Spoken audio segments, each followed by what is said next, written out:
ಈಗಷ್ಟೇ ಸಿದ್ದರಾಮಯ್ಯ ಅವರು ಅಧಿಕೃತವಾಗಿ ಸಿಎಂ ಸ್ಥಾನಕ್ಕೆ ರಾಜೀನಾಮೆಯನ್ನು ಕೊಟ್ಟಿದ್ದಾರೆ. ಮತ್ತೊಂದು ಕಡೆ ಮುಂದಿನ ಸಿಎಂ ಯಾರು ಅನ್ನುವಂತ ಕುತೂಹಲ ರಾಜ್ಯದಲ್ಲಿ ಮನೆ ಮಾಡಿದೆ. ಈ ಬಗ್ಗೆ ಮಾತನಾಡೋದಕ್ಕೆ ನಮ್ಮ ಜೊತೆ ಭವ್ಯ ನರಸಿಂಹಮೂರ್ತಿ ಅವರಿದ್ದಾರೆ. ಮ್ಯಾಮ್, ಈಗಷ್ಟೇ ಸಿದ್ದರಾಮಯ್ಯ ಅವರು ರಾಜೀನಾಮೆ ಸಲ್ಲಿಸಿದ್ದಾರೆ. ನೀವು ಕಂಡಂತೆ ಸಿದ್ದರಾಮಯ್ಯ ಅವರು ಹೇಗೆ? ರಾಜ್ಯ ಕಂಡ ಜನ ಅತಿ ಹೆಚ್ಚು ಪ್ರೀತಿ ಮಾಡುವಂತಹ ಲೀಡರ್, ಒಬ್ಬರು ಮಾಸ್ ಲೀಡರ್ ಇವತ್ತು ಕರ್ನಾಟಕದಲ್ಲಿ ಇದ್ದಾರೆ ಅಂದರೆ ಅವರು ಸಿದ್ದರಾಮಯ್ಯ ಸರ್, ನನ್ನೂ ಸೇರಿ. I have a lot of respect for him. ಅವರ ಒಂದು ಕಮಿಟ್ಮೆಂಟ್ ಏನಿದೆ, ಸಾಮಾಜಿಕ ನ್ಯಾಯಕ್ಕೆ ಹೋಗ್ಬೋದು ಅಥವಾ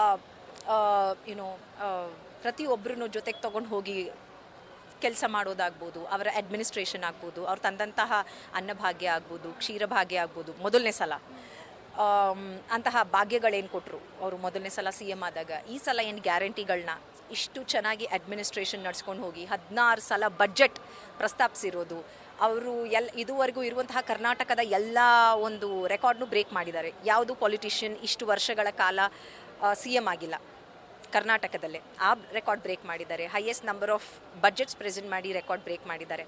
ಸೊ ಇಂಥ ಲೀಡರ್ ಬಗ್ಗೆ ಮಾತಾಡೋದಕ್ಕೂ ನಾವೆಲ್ಲ ಇನ್ನೂ ತುಂಬ ಚಿಕ್ಕವರೇನೋ ಅನಿಸುತ್ತೆ. he is definitely inspiration to many youngsters like us. ಇಲ್ಲೇ ನೋಡಿ ಸ್ಟೂಡೆಂಟ್ಸ್ ಬಂದಿದ್ದಾರೆ, ಅವರು ಎಲ್ಲ ಸಿದ್ದರಾಮಯ್ಯ ಸರ್ ಫ್ಯಾನ್ ಮೇಡಮ್ ನಾವು ಅಂತಾರೆ. ಖಂಡಿತ ಇದೊಂದು ಬಹಳ ಭಾವುಕ ಕ್ಷಣ ಎಲ್ಲರಿಗೂ.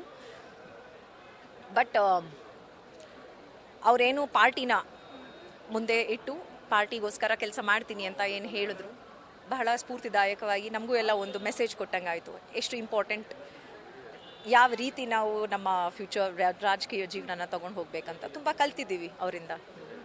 ಮ್ಯಾಮ್, ನೀವು ಹೇಳ್ತಾ ಇದ್ರಿ ಇದೊಂದು ಭಾವುಕ ಕ್ಷಣ ಅಂತ. ಸಿದ್ದರಾಮಯ್ಯ ಅವರು ಕೆಲ ರಾಜಕಾರಣಿಗಳನ್ನು ಹೇಗೆ ನಡೆಸ್ಕೋತಾ ಇದ್ರು, ಹೇಗೆ ನೋಡ್ತಾ ಇದ್ರು, ಅದ್ರ ಬಗ್ಗೆ ಹೇಳೋದಾದ್ರೆ? ರಾಜಕಾರಣಿಗಳು ಅಂತ ಹೇಳಬೇಡಿ, ನಾನು ಕಾಂಗ್ರೆಸ್ ಸೇರಿದಾಗ ಇನ್ನು ನನ್ನ ಬಗ್ಗೆ ತಿಳ್ಕೊಂಡು ಓದಿರೋ ಹೆಣ್ಮಗಳು ಅಂತ ಅಂದರೆ ಯಾರೋ ಒಬ್ಬರು ಬಂದ್ರೂ, ಗೊತ್ತಿಲ್ದಿರೋರು ಬಂದ್ರೂ ಅವರಿಗೆ ಬಹಳ ಮೃದುವಾಗಿ ಒಂದು ಮರ್ಯಾದೆ ಕೊಟ್ಟು ಮಾತಾಡೋ ಲೀಡ್ರ್ ನೀವು ನೋಡಿದ್ದೀರಾ ಅಂದರೆ ಅದು ಸಿದ್ದರಾಮಯ್ಯ ಸರ್. ಅದು ರಾಜಕಾರಣಿಗಳಿಗೆ ಎಲ್ಲರೂ ಮರ್ಯಾದೆ ಕೊಡ್ತಾರೆ. ಇವಾಗ ನಿನ್ನೆ ಮೊನ್ನೆ ಬಂದು ಸೇರಿದ್ದಾಗ ನಾನು ಮುಂಚೆ ಅವಾಗ ಸೇರಿದ್ದೆ ಕಾಂಗ್ರೆಸ್, ಅವತ್ತಿಂದ ಇವತ್ತವರೆಗೂ ಒಂದೇ ರೀತಿ ಇದ್ದಾರೆ ಅವರು. ಇದು ಭವ್ಯ ನರಸಿಂಹಮೂರ್ತಿ ಅವರು ಹೇಳಿದಂಥ ಮಾತು. ಅಂದರೆ ಎಲ್ಲರನ್ನು ಈಕ್ವಲ್ ಆಗಿ ನೋಡ್ತಾ ಇದ್ದಂಥ ನಾಯಕ ಅಂದರೆ ಅದು ಸಿದ್ದರಾಮಯ್ಯ. ಈ ಒಂದು ಕ್ಷಣ ಭಾವುಕತೆಗೆ ಸಾಕ್ಷಿ ಆಗ್ತಾ ಇದೆ ಅನ್ನುವಂಥ ಮಾತನ್ನ ಹೇಳಿದ್ರು. ವಿಡಿಯೋ ಜರ್ನಲಿಸ್ಟ್ ಮಧು ಜೊತೆ ಚಂದನಾ. ನ್ಯೂಸ್ ಫಸ್ಟ್, ನಿರ್ಭೀತಿಯಿಂದ ನಿಮ್ಮ ಪರವಾಗಿ.